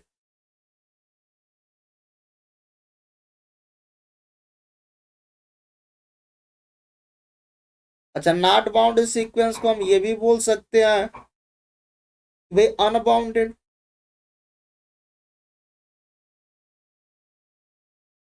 या फिर हम ये भी बोल सकते थे यहाँ पर क्या था, बाउंडेड एबव नहीं था, तो अनबाउंडेड एबव भी बोल सकते हैं,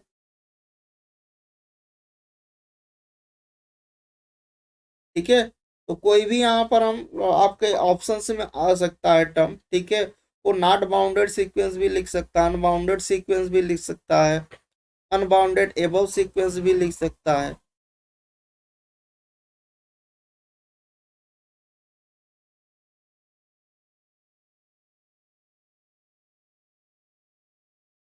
चलिए आते हैं नेक्स्ट एग्जांपल्स पर।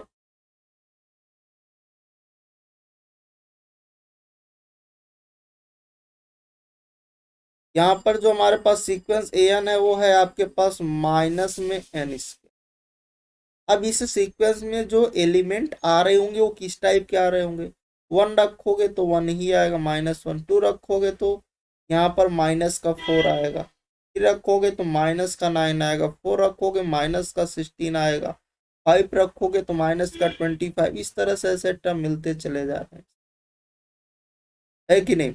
अच्छा, अगर आप यहाँ पर देखो, इसको भी अगर आप रियल लाइन पर रिप्रेजेंट करो तो भाई देखो ये -1 है, इसके आगे इधर कितना मिलेगा, -4, इसके आगे मिलेगा, इससे आगे, इसके आगे क्या मिलेगा, -9 मिलेगा, फिर इधर -16 मिलेगा, ऐसे ऐसे बढ़ता चला जाए। यहाँ पर एक ऐसा टर्म मिल गया जिससे सीक्वेंस के क्या है, सारे टर्म उससे छोटे हैं, तो ये क्या हो गया, मतलब बाउंडेड एबव तो है, बट इधर कोई भी ऐसा टर्म नहीं मिल पा रहा है जिससे सीक्वेंस के सारे टर्म उससे बड़े हो, मतलब यहाँ पर ये बाउंडेड एबव है बट बिलो नहीं है। मैं लिख सकता हूं it is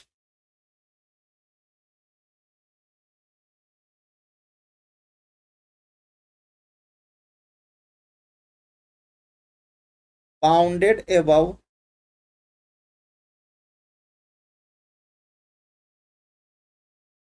but not bounded below, मतलब वो बाउंडेड एबव है बट बिलो नहीं है, तो हम इसे क्या बोल सकते हैं, दिस इज द अनबाउंडेड, या फिर नॉट बाउंडेड बोल सकते हैं।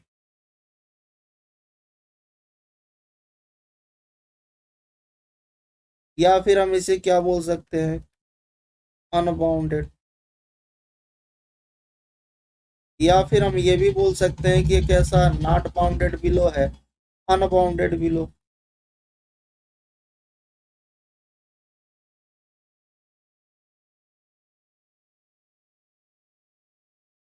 ठीक है ना, ये भी बोल सकते हैं।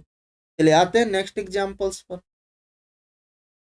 और अगला एग्जांपल्स है हमारे पास,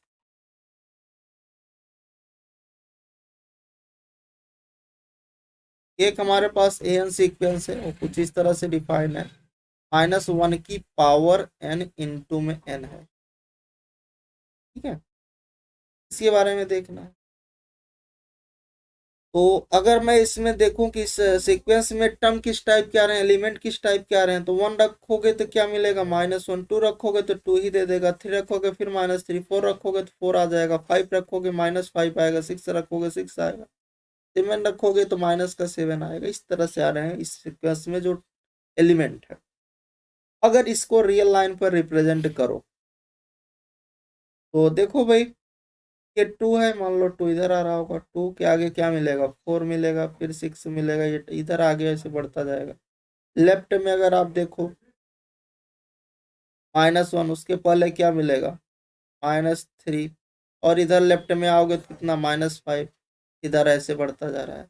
तो यहाँ पर एक ना तो हमें बाउंडेड, चूंकि ये इन्फिनिटी की ओर चलता जा रहा है, इधर ये -इन्फिनिटी की ओर, यहाँ पर एक ऐसा टर्म, कोई भी ऐसा टर्म नहीं मिल रहा है जिसे सीक्वेंस के सारे टर्म उससे छोटे हों, और इधर आप देख रहे हो तो ऐसा कोई भी टर्म नहीं मिल रहा है जिसे सीक्वेंस के सारे टर्म उससे बड़े हों, तो ना तो ये बाउंडेड एबव का कंडीशन है, ना तो ये बाउंडेड बिलो है। तो यहाँ पर लिख दीजिए नाइदर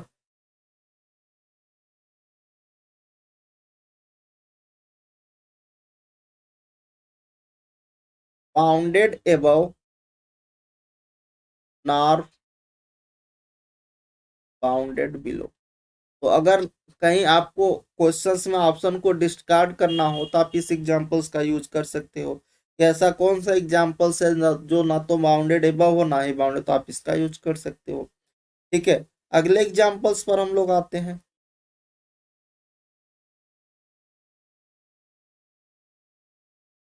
एक हमारे पास एन सीक्वेंस और कुछ इस तरह से डिफाइन है, 1 प्लस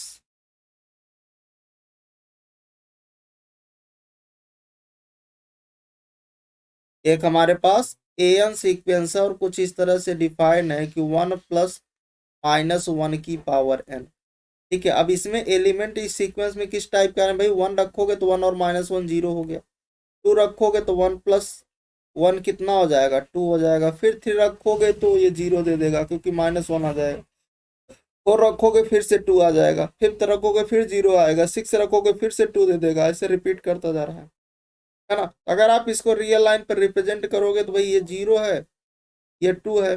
एक ऐसा टर्म मिल जाए जिससे सीक्वेंस के सारे टर्म उससे बड़े हो तो बाउंडेड बिलो हो गया। एक ऐसा टर्म मिल जाए जिससे सीक्वेंस के सारे टर्म उससे छोटे हो, बाउंडेड एबव हो गया। जो बाउंडेड एबव बाउंडेड बिलो दोनों हो तो इसे बाउंडेड सीक्वेंस बोल देंगे। It is bounded above and bounded below. ये बाउंडेड एबव बाउंडेड बिलो दोनों है, this is called as bounded sequence.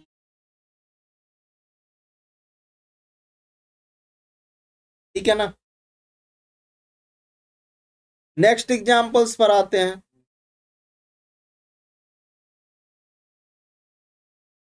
एक हमारे पास सीक्वेंस कुछ इस तरह से डिफाइन है कि -1 की पावर n-1 अपान में n फैक्टोरियल है। अच्छा, इस जो आपके पास ये सीक्वेंस, इसमें टर्म एलिमेंट किस टाइप के आ रहे होंगे? तो भाई 1 रखोगे तो ये 0 होगा, -1 की पावर 0 1 अपान में 1 तो 1 ही आ जाएगा।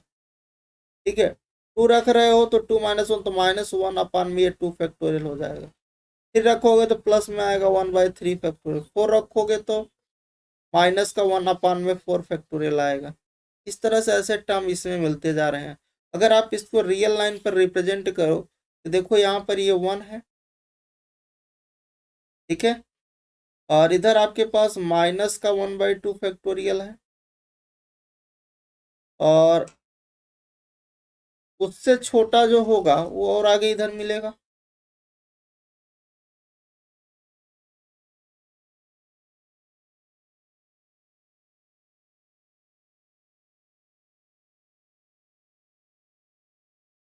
यहाँ पर 1/3 फैक्टोरियल भी है ना, तो यहाँ पर 3 फैक्टोरियल का मतलब कितना है? 3 × 6, 1/6, तो 1/6 और इसके पहले आ रहा होगा 1/3 फैक्टोरियल। ठीक है, और इसी तरह देखिए 1/2 फैक्टोरियल है, फिर आपको देखना है -1/4 फैक्टोरियल, ये इधर लेफ्ट में मिलेगा, क्योंकि ये 16 होगा, माइनस का 1/16 तो और इससे छोटा आएगा कि ये 0.5 आएगा, ये और उससे छोटा आएगा तो और उससे बड़ा होगा, इससे ये बड़ा होगा, है ना। तो इधर ऐसे बढ़ता जाए, और इसका इधर ऐसे आएगा, और आगे जब लोगे तो देखो एक ऐसा टर्म मिल जाए जिसे सीक्वेंस के सारे टर्म उससे क्या हो, छोटे हो, बाउंडेड एवं मिल गया। एक ऐसा टर्म मिल जाए जिसे सीक्वेंस के सारे टर्म उससे छोटे हो, भाई इससे छोटे सा, मतलब एक ऐसा टर्म मिल जाए जिसे सीक्वेंस के सारे टर्म उससे बड़े हो, तो इससे सारे बड़े हैं, ये स्मॉल m हो गया।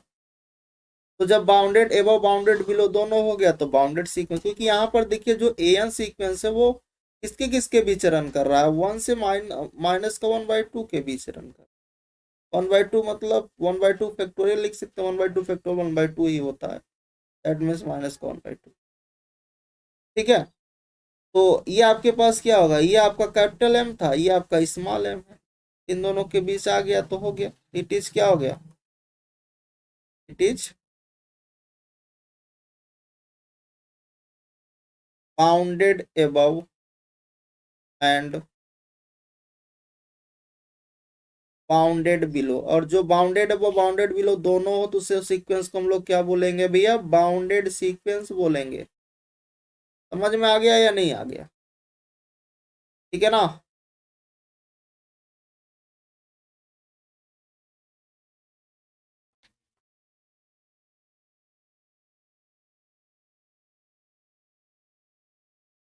चलो और एग्जांपल्स देख लो।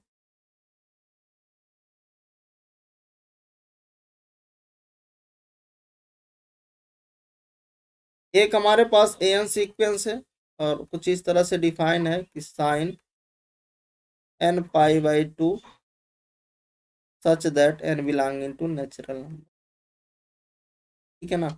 अच्छा, यहाँ पर देखो n आपका नेचुरल नंबर से ही लेना है, तो आप देखो जो साइन, यहाँ पर साइन का जो रेंज की बात करो, नॉर्मली साइन x कुछ भी हो, यहाँ पर एन एक्स कुछ भी हो सकता है, इसका जो रेंज होगा वो -1 से 1 के ही बीच होगा। मतलब अगर मैं इसके रेंज की बात करूं कि sin nπ/2 का जो रेंज है वो भी -1 से +1 के बीच आएगा।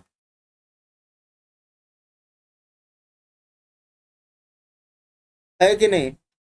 तो एक यहाँ पर ये क्या होगा, ये कैपिटल एम मिल गया, इधर स्मॉल एम मिल गया, ये कैपिटल एम इधर स्मॉल एम मिल गया। तो क्या हो गया, एक ऐसा टर्म मिल जाए इससे, क्योंकि ये रेंज सेट है, -1 से 1 के बीच ही रन करना, और इससे छोटा सारे मिलेंगे, इससे बड़े सारे मिलेंगे। है कि नहीं? तो यहाँ पर क्या हो गया, तो it is bounded above and bounded below. और जो बाउंडेड अबव बाउंडेड बिलो दोनों हो तो उस सीक्वेंस को हम लोग क्या बोलेंगे, बाउंडेड सीक्वेंस। ठीक है, और साइन बाउंड है ना। क्यों हो रहा, क्योंकि ये अपने रेंज सेट में आ गए। एक ऐसा टर्म मिल जैसे सीक्वेंस के सारे टर्म उससे छोटे हो तो बाउंडेड अबव हो गया, एक ऐसा टर्म मिल जैसे सीक्वेंस के सारे टर्म उससे बड़े हो तो बाउंडेड बिलो हो गया। बाउंडेड अबव बाउंडेड बिलो दोनों हो गया तो बाउंडेड सीक्वेंस हो गया। अगला आप एग्जांपल्स नोट कर सकते हो।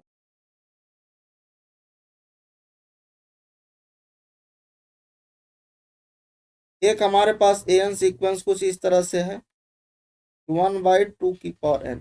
अब इसमें अगर मैं एलिमेंट की बात करूँ कि सीक्वेंस में एलिमेंट किस टाइप के आ रहे हैं, तो 1 रखोगे तो 1/2 हो गया, 2 रखोगे तो 1/4 हो गया, 3 रखोगे तो 1/8 हो गया। इस तरह से ऐसे इसमें एलिमेंट आ रहे हैं। अगर आप इसको रियल लाइन पर दिखाओ तो देखो भाई, ये 1/2 है,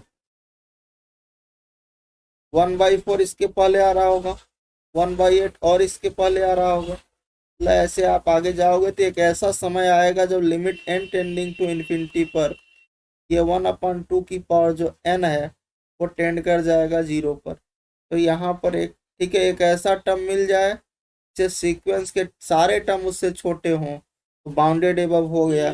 एक ऐसा टर्म मिल जाए जिससे सीक्वेंस के सारे टर्म उससे बड़े हों तो बाउंडेड बिलो हो गया। तो जो बाउंडेड एबव बाउंडेड बिलो दोनों हो तो सीक्वेंस को हम लोग क्या बोलेंगे, बाउंडेड सीक्वेंस बोलेंगे। यहाँ पर ये क्या हो गया, it is bounded above and bounded below. भाई जो बाउंडेड एबव बाउंडेड बिलो दोनों हो तो सीक्वेंस को हम लोग क्या बोलेंगे, बाउंडेड सीक्वेंस। कोई समस्या किसी को यहाँ तक नहीं हुई ना? चलो आ जाओ अगले एग्जांपल्स पर।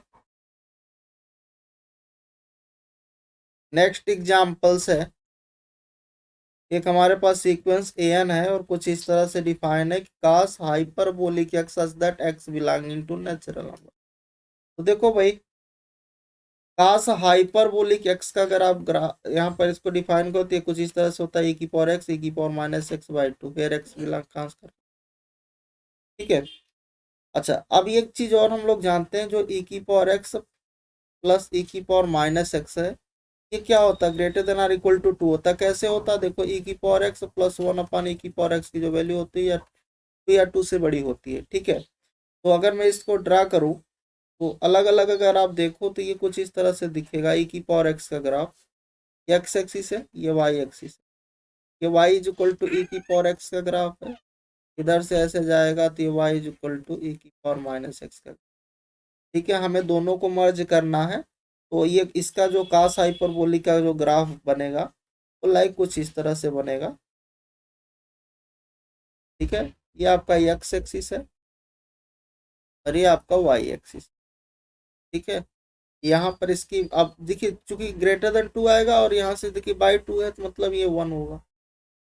ठीक है ना, ये 1 होगा। और ये किसका ग्राफ है आपके पास, कास हाइपरबोलिक एक्स। और इसका जो रेंज होता है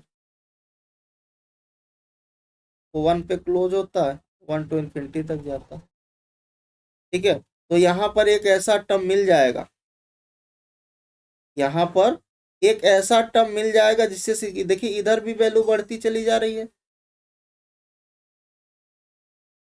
इधर भी वैल्यू बढ़ती चली जा रही है। बट एक ऐसा टर्म मिल गया ना जिसे सीक्वेंस के सारे टर्म उससे बड़े हैं। यहाँ पर आपके पास क्या हो रहा, यहाँ पर सिंपल सी बात है कि हमें बाउंडेड बिलो तो है बट बाउंडेड एबव नहीं है। यहाँ पर जो एन है वो कैसा है, n is bounded below but not bounded above. ठीक है ना। एक और एग्जांपल से देख लेते हैं।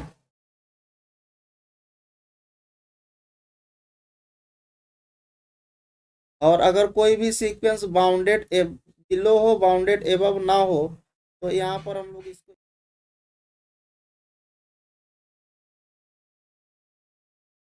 Not bounded see means unbounded.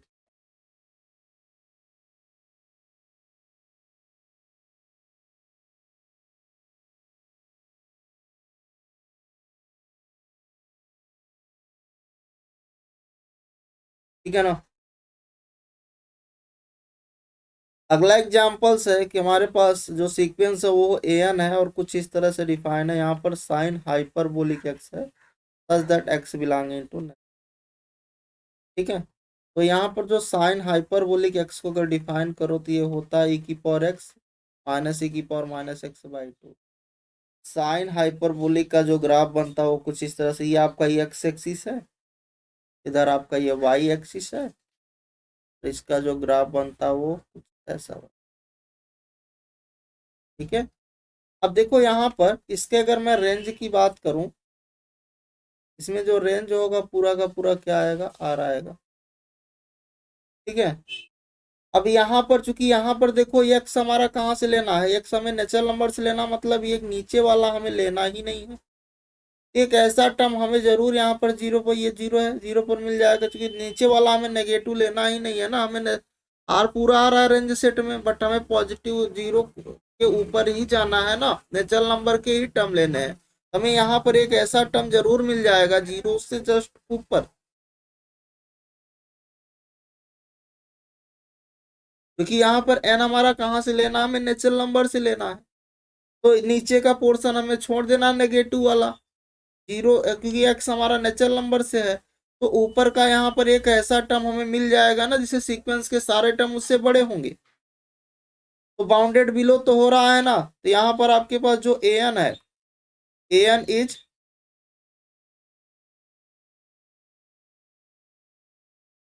Bounded below but not bounded above. तो अगर कोई भी सीक्वेंस बाउंडेड बिलो है बाउंडेड एबव नहीं है तो क्या होगी, वो अनबाउंडेड।